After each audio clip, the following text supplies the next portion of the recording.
Hi, boys and girls. This is Grandma Sheilla, and our story for today is called The Hungry Coyotes. Well, Mrs. Truitt, she thought even if 100 years passed, she would never forget this time when the grasshoppers had come. They had come and they had eaten the garden. They had eaten everything on the prairie. They'd eaten all the leaves off of the trees. They had eaten all the corn, everything. They left nothing. Well,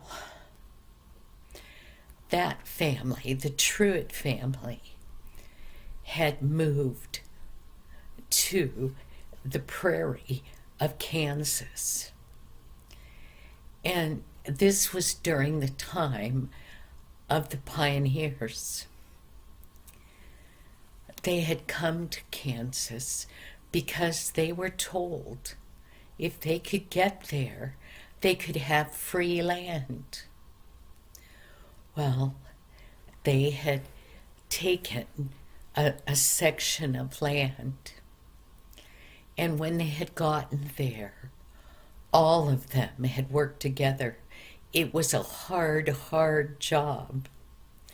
They cut sections out of the grass in the prairie, and they built themselves a sod house. It was one room. There was Mr. and Mrs. Truitt, their 2 boys, and their 1 daughter. Well, when August had come, they had just harvested their wheat. And the corn looked like it was going to be a bumper crop. And their peach trees and their apple trees were just loaded with fruit. Matter of fact, the branches and the tree itself was tipping over from the weight of all that fruit. And then the grasshoppers had come. They glittered in the sunlight as they came. But it wasn't a good thing. They ate up the green garden. They ate up all the corn. They ate up everything off of the orchard, including all the leaves. And it looked like they had mowed the prairie. Now, what were they going to eat this winter? There were no stores for miles and miles. And every year they had grown enough in their garden and their orchard and in those fields in the prairie to survive for another year. It had been such a hard job. And now, with winter just around the corner, what were they going to eat? Well, finally, the grasshoppers left after they'd eaten everything. Mother, on this December morning, she had looked at Martha, and she said, "Martha, I need you to go to Mrs. Bryson. I've ran out of yeast, and with no stores, there was no place to get any more. You know, the mothers out there on the prairie, they baked bread. That's how they got bread. Well, when they made their initial, the liquid of the bread, that was just water and yeast and a little bit of sugar, they would scoop out a little bit of that and they would put it in a little dish and they would cover it. Well, they had no refrigerator, but it was cool enough. And that would be what they used to start the next batch of bread. But once in a while, that yeast, the starter as they called it, would spoil. And Mother's yeast had spoiled. She had no more, but they needed to bake bread. That was one of the few things they still had left to eat. So Mother said, Martha, I want you to go to Mrs. Bryson's house, and I want you to borrow some yeast starter. And then she turned to Martha and she said, now, the days are really short now, so you need to go right straight there and right straight back. Don't play around. So Martha agreed, and then she said, it looks like it's going to snow. You better wear your heavy boots. So Martha started off. It was 2 miles to walk to Mrs. Bryson's soddy, as they called their little houses that were made out of sod. And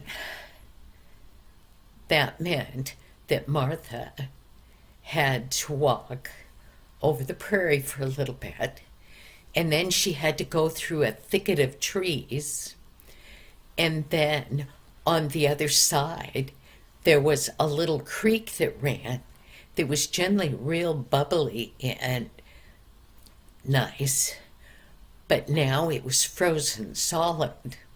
And then there was a big hill, and on the other side of that was where the Brysons lived. Well, she started out real determined, as quick as she could go, but when she got to that little frozen creek, it was really tempting. So she thought, I can scoot on it just a little bit on that ice. And so that's what she did. And then she went, I better get on my way. So she got off the ice and she ran to Mrs. Bryson's house. She told her, Mama wanted me to come and borrow some yeast starter. Ours spoiled. Can we borrow some? Well, all the ladies on the prairie always had extra. So Miss Bryson put it in a little bitty dish, like a tiny little bowl. And then she covered it up and tied it underneath and made it so that Martha could carry it. And then she said to Martha, she said, and wait a minute, I want to give you a package of food. And Martha said, oh, that's so kind of you. You know, we haven't had much to eat this winter. The grasshoppers didn't leave anything. But Daddy did. He did find that some of our potatoes were still under the dirt, and some of the carrots that the grasshoppers had eaten all the green off of. And he dug those, so we do have those, but we don't have much of anything else. And the wheat that we got harvested. So she made up a big package of food. And she made it so that Martha could carry it in that little bowl of yeast. Well, Martha, she'd been visiting with Mrs. Bryson. She was a nice lady. But then she looked out the window and it was starting to snow, and she went, oh no, it's starting to snow. I need to leave right now. So she headed off. This time she was not tempted by that creek or that ice. Well, she got between the creek and the thicket, and in the distance she heard a noise. Ow! And Martha, she looked around. She couldn't see anything, but she knew that that was the call of a coyote. And her father had said, you know, when you guys go out anywhere, you need to be careful because the coyotes are hungry too, and they're running in packs. And Martha thought, oh no, that means there could be several of them. So she tried to hurry up. But the difficulty was that the food was heavy, and she had to keep that little bowl right side up so she didn't lose the bread starter. And then she heard it again. Woo, woo, woo, woo, woo. Well, that sounded like more than one coyote to her. And as she was trying to run, which she was real clumsy with all this stuff she was holding, she looked around behind her. And there, about 50 feet back, was not one coyote, or two coyotes, or three, or four, or five, or six. There were 7 coyotes. 7. All of them making hungry noises. And they were calling out, all of them together, putting their noses up in the air. Poor Martha. She really started to run now. But she couldn't hardly run. Then she started to pant. The food was heavy, and she thought, what can I do? Oh, what can I do? And then she heard a voice. And the voice said, Jesus can help you. She looked around. She didn't see anybody. She kept going as fast as her legs would take her. And then she said, as she was running, Jesus, please help me. Please help me. Well, the coyotes were getting closer, and now she was in the thicket of the woods. Oh, what could she do? And then that voice said, give them some of the food. Well, she hadn't wanted to throw down that big package of food because they needed it so badly. But it made sense to just take out a little bit. And she turned around, and as hard as she could throw, she threw that food directly at those 7 coyotes. Well, it startled them. I mean, it hit them, and it smelled delicious. So they started fighting over that little amount of food. And while they were doing that, she ran as fast as her legs would take her. And that little bit of a delay with them fighting over the food made it so.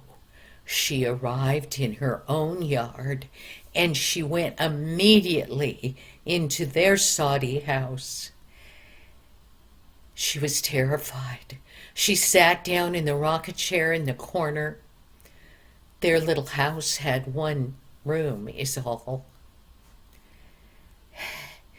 And she told her mother, she told her about the coyotes and how Mrs. Bryson had given her a big package of food. And here was the yeast, Mother. And how when the coyotes were chasing her, she'd heard a voice. And she prayed to Jesus. And she just kept running. And she'd gotten home safely. Well, Mother, after listening to all that, Mother walked across that room up on a little shelf. And that's where she kept her big Bible. And she took it down and she turned to Psalms 91. And she began to read from the very first verse on. But when she got to the 14th and 15th verse, this is what it said. Because he hath set his love upon me, therefore will I deliver him.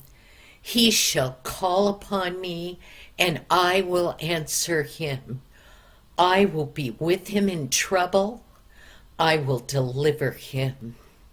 Psalms 91, 14 and 15. And then she said, Martha, never forget this day. Always set your love upon him. And when you call, he will answer you.